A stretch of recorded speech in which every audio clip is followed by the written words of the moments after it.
Thinking about waiting for the iPhone 18 Pro Max? I wouldn't, at least not blindly, and here's why. You could wait months pay full launch price and end up with upgrades that look huge on paper but feel surprisingly small in your hand. A faster chip, expected. A better camera? Almost certainly. A cleaner display? Possible. But none of those automatically make it a smart upgrade, especially if you already own a recent Pro iPhone.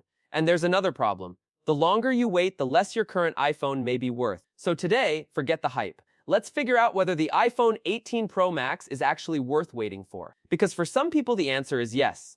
But for a lot of you, probably not. The biggest reason you may be waiting for the wrong thing, here's what normally happens. A new iPhone starts leaking, then we hear new design, new camera, new chip, better battery, smaller cutout, maybe new display technology, and suddenly your current phone feels old, even though yesterday it was completely fine. That is the trap.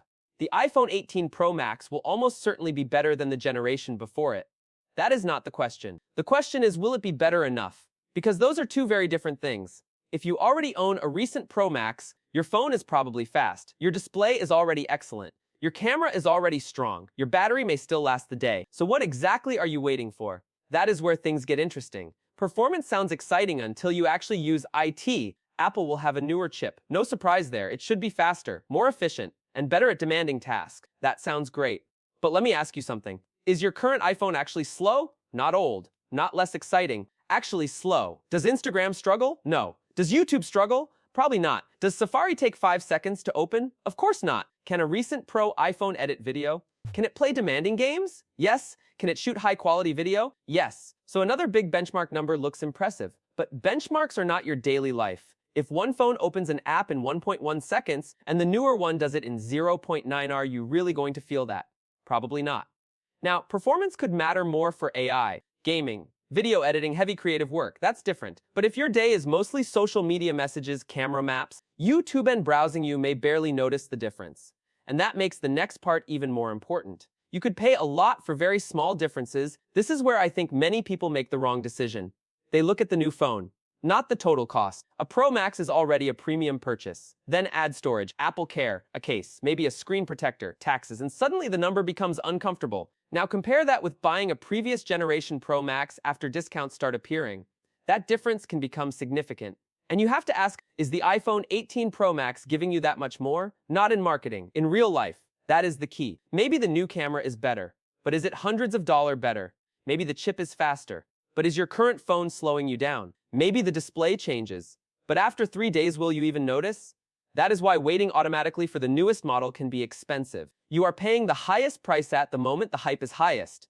And there's another cost people forget. Your current phone. Your current iPhone is losing value while you wait. This one gets ignored.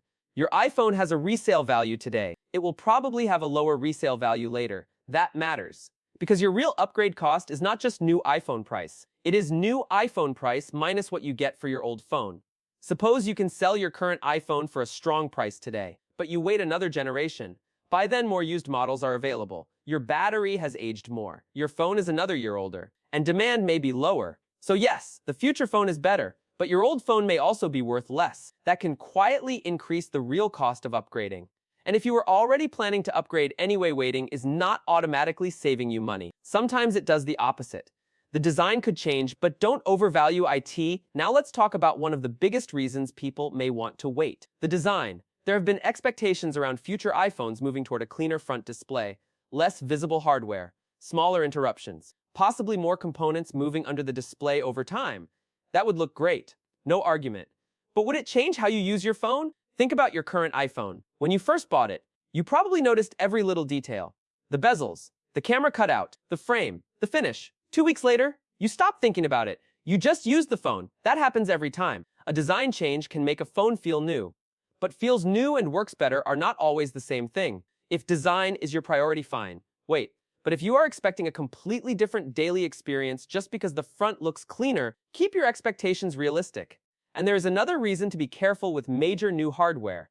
First generation tech isn't always the version I want. This matters. Whenever Apple introduces a major hardware change, there are compromises to manage. Heat, battery, durability, space, manufacturing, sensor reliability, camera quality, display quality. Nothing happens in isolation. For example, moving technology underneath the display sounds amazing, but the display still has to look perfect. The sensors still need to work reliably. The camera still needs enough light.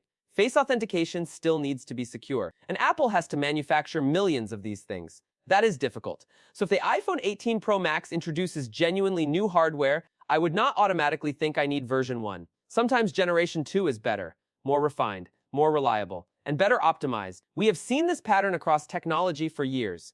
First generation introduces the idea. Second generation fixes the rough edges. So waiting for something just because it is new, that doesn't always make sense either. Now the camera, this is where waiting could actually make sense. Here is where I become more interested. The camera. Because unlike benchmark numbers, camera improvements can genuinely change what you create. Better zoom, better low light, better video, better image processing, a better front camera. Those are changes you may actually notice, especially if you create content. Travel often, take family photos, or shoot lots of video. But there is a problem. Modern Pro iPhones already have very good cameras. In normal daylight, the difference between two recent generations can be surprisingly small. You notice the biggest improvements in difficult situations. Night photography, zoom, moving subjects, portraits, video, challenging lighting. That is why I would never buy the iPhone 18 Pro Max just because Apple says, best iPhone camera ever. It obviously will be. I want to see comparisons. Same photo, same location, same lighting, current Pro versus 18 Pro Max. Then we can decide. Because a 20% improvement in a specification doesn't mean your photos suddenly look 20% better. Battery could be the real upgrade to watch now. This one matters to almost everyone. Battery. Nobody complains because their phone is too fast. People absolutely complain because it dies too early. If Apple delivers a meaningful battery improvement, that could be one of the strongest reasons to wait. Not 5 extra minutes. Not a tiny efficiency gain. I mean something you actually notice. You leave home at 8 a.m. You use the camera, maps, YouTube, social media, calls, and you still have comfortable battery left at night. That changes your daily experience. But again, we need real testing. Because battery claims depend on usage. Video playback tests are useful, but they are not your whole day. 5G brightness, camera use, navigation, background apps, all of these matter. So battery is absolutely something I would watch, but I would wait for independent tests. Not just the presentation. Here's who should not wait now. Let's make this very simple. If your current phone is causing problems, don't wait just because the number 18 sounds exciting. If your battery is terrible, your screen is broken, your camera no longer meets your needs, or your phone is genuinely slowing down your work, buy when you need to buy. Especially if you find a strong deal. Do not suffer with a bad phone for months just to buy the newest one on day one. That makes no sense. Also, if you have a recent Pro Max and it works perfectly, you may not need the 18 Pro Max either. That sounds strange. But think about it. You are not choosing between buy 18 and buy something else. There is a third option. Buy nothing. Keep your money. Keep your current phone. Wait until an upgrade actually changes something you care about. That might be the smartest option of all. But these people should wait. Now let me flip the argument. Because some of you absolutely should wait. If your current iPhone is older but still working well, waiting could make sense. Why? Because your eventual upgrade will feel much bigger. You may gain several generations of improvements at once. Display, camera, battery, performance, connectivity, software features. That is a meaningful jump. Also, if we are only a short time away from the official iPhone 18 announcement when you are watching this, then yes. Wait, even if you have no intention of buying it. Because when the new generation arrives, the market changes. Older models may get cheaper. Trade-in offers can change. Carrier deals appear. Used devices enter the market. So you might wait for the iPhone 18 Pro Max launch and then buy something else. That can actually be the smarter move.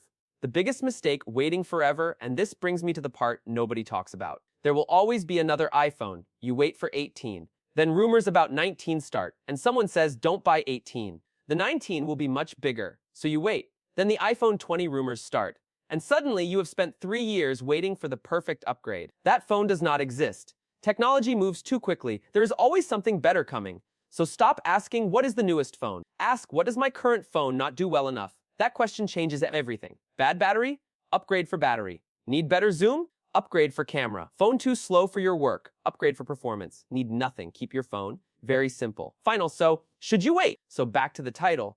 Why am I saying don't wait for the iPhone 18 Pro Max? Because waiting only makes sense if you know what you are waiting for. Do not wait just because it has a bigger number. Do not wait because of one rumor. Do not wait because Apple will call it revolutionary. And do not assume newer automatically means better value. Your current phone is losing value. Launch pricing will likely remain premium. Some upgrades may look bigger on paper than they feel in real life. And first-generation hardware can sometimes be worth watching before buying. But if the 18 Pro Max delivers a huge battery improvement, a genuinely better camera, or a feature that fixes something you hate about your current iPhone, then yes, wait and buy it. That is the difference. I'm not saying the iPhone 18 Pro Max will be bad. Far from it. It could be excellent. I'm saying something more important. Don't wait for a phone. Wait for an upgrade that actually matters to you. Because when the iPhone 18 Pro Max finally arrives, I already know it will be better. That part is easy. The real question is, will it be better enough to take your money? That is what we need to find out.